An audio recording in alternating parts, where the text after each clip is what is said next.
Hi, hello, namaste. Welcome back to Needs of Children. We are discussing about 10th Standard English Medium History. In that chapter number 8, Gandhi Era and National Movement. In the previous session, we get the information about early life and growth of Gandhiji. Gandhiji in India, the initial protests, meaningful achievements of Gandhiji's struggle like Sathyagraha, Ahimsa, unity of Hindu and Muslims. Let's come to in this session, we are going to get the more information about the continued part of Gandhi era and national movements. The circumstances that supported civil disobedience. Among that, Jallianwala Bagh Massacre. What happened in the Jallianwala Bagh Massacre? The British implemented a Rowlatt Act in 1919. Through this act, the British started controlling the nationalists. Under Rowlatt Act, they could arrest a man and declare him as an offender in a court of law. According to Rowlatt Act, they can arrest the man and declare as an offender in a court of law. So this stanched away the rights of the people to assemble for a meeting, making associations and the people free a right of expression from the people. So Gandhi formed an association called Sathyagraha Sabha to oppose this by utilizing numerous political methods like huge public marches and meets along boycotts. An act was opposed, and the British government decided to suppress the agitations against Rowlatt Act. Gandhiji had called for one-day Hartal on April 6, 1919. Dr. Fakhruddin and Dr. Satyapal and various other leaders were arrested in Punjab. To protest these arrests, the people had assembled in Jallianwala Bagh on April 13, 1919, on the day of Baisakhi festival. The military general of Amritsar, named called as General Dyer, fired at the peaceful assembled people and killed around 380 protests were killed.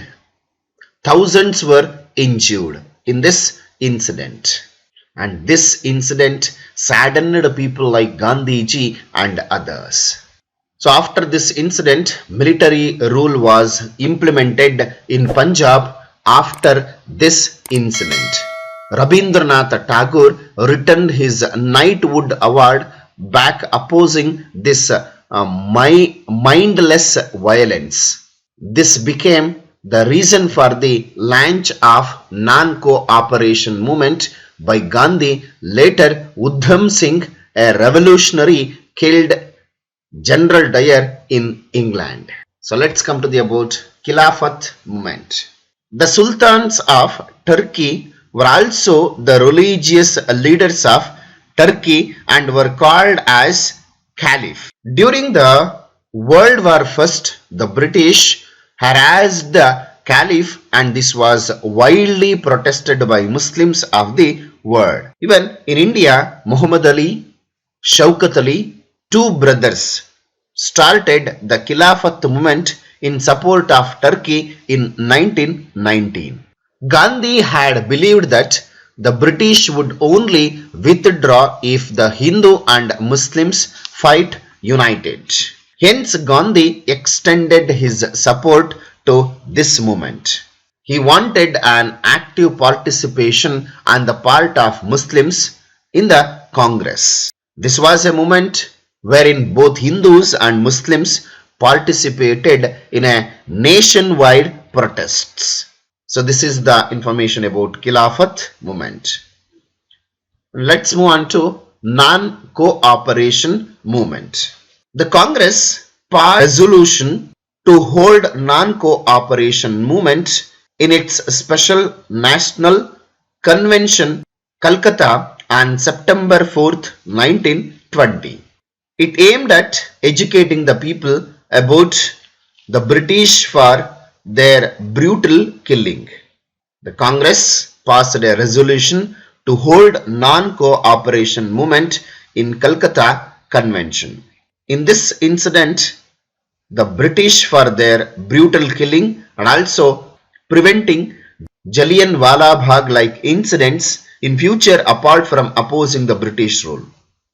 Apart from withdrawing Rowlatt Act, they wanted reforms in political system which would lead to complete Sathyagraha. Here are some of the aims of non-cooperation movement. Gain complete Swaraj through ahimsa, educating the people about the British for their brutal killing. Preventing Jallianwala Bagh like incidents in future. Opposing the British rule completely. And here are some of the demands of non-cooperation movements. Like withdrawing a Rowlatt Act, revolutionaries wanted reforms in non-cooperation movement, political system which would lead to complete Swaraj. So these are the aims and demands of non-cooperation movement. Let's come to the what are the main programs of non-cooperation movement. Number one, boycotting schools, colleges and courts. The next, boycotting elections to regional legislative bodies according of 1919 Act. Returning all the honors and medals given by the British. Nominated members to the local bodies resigning from their membership. Boycotting all the government functions.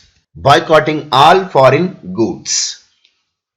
So these are the main programs of non-cooperation movement. Apart from this, encouraging the activities of handlooms, encouraging the production of khadi, open national schools, achieving unity among Muslims and Hindus, eradicating untouchability, and uplifting the women by empowering them. So these are apart from the main programs of the non-cooperation movement highlights.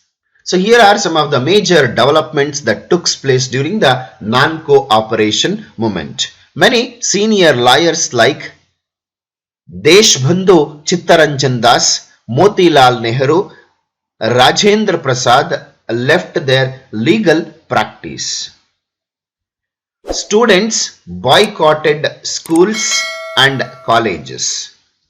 Congress boycotted the elections for regional bodies which were held under the 1919 Act by not naming any candidates for the elections. Many national institutions like Kashi Vidyapita, Gujarat Vidyapita, Bihar Vidyapita and Jamia Millia Islamia Rashtriya Vidyalaya were established. Rabindranath Tagore returned his knighthood. Common people and women donated liberally to the Congress. Shops selling foreign goods were boycotted and foreign clothes were burned. The visit of Prince of Wales in 1921 was opposed. So these are the major developments that took place during non-cooperation movement. Here are some of the impacts of non-cooperation movement. What are the impacts? Though many of its main aims remained unachieved, it created some deep impacts. The freedom movement became people's movement. The Congress-led movement took some revolutionary turns.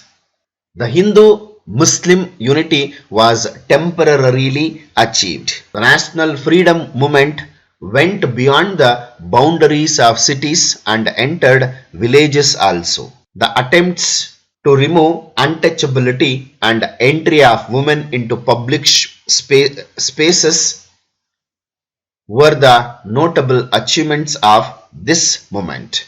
So these are some of the impacts of non-cooperation movement. So that's it about today's session. I hope you have understood till now what we are discussed. In case if you're having any doubts, you can comment in the comment box. I will solve your doubts and I will come back with the next video. Until, keep watching my channel. Thank you. Have a nice day. See you in the next session. Bye bye. Take care.